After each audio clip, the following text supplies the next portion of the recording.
The ever-increasing rent prices are a topic that you've heard government leaders, local advocates, and even us journalists talk about for years. But that's because people are still struggling to find a place to live at a price they can manage. And that's especially true here in the Constitution State. Imagine this. You just snagged a new job in one of Connecticut's biggest cities, Hartford, Bridgeport, or New Haven.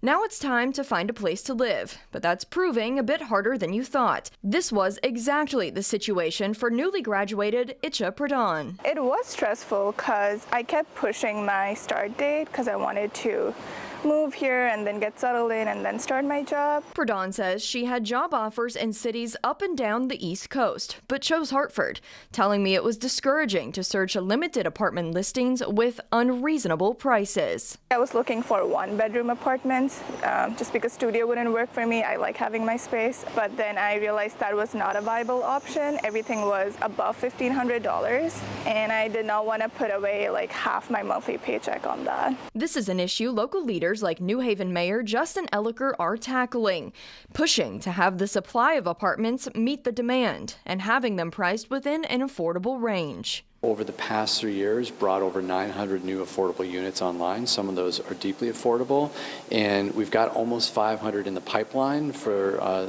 the foreseeable future. State leaders see housing as a Connecticut problem too, saying they're trying to work with companies to bring more housing projects online as more people move our way. Housing is important. Affordable rents are important, and we really need to all together come and build more housing.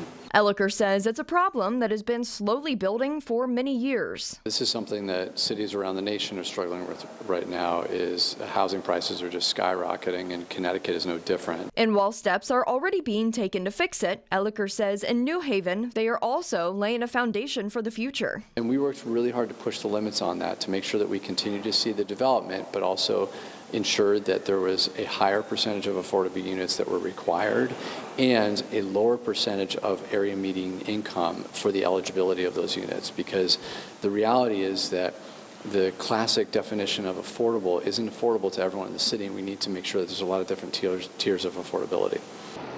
And I did get to ask some state and local leaders about the idea of a rent cap. Now, that's a concept that's been thrown around in many of the larger cities, and they say it is something that's worth talking about. But often the developers are the ones that don't want to risk that kind of restriction. But they say that they are working on their own solutions as well, saying that everybody deserves a roof over their head, and they are working to ensure that happens. In Hartford, Brooke Griffin, Fox 61, Connecticut's news station.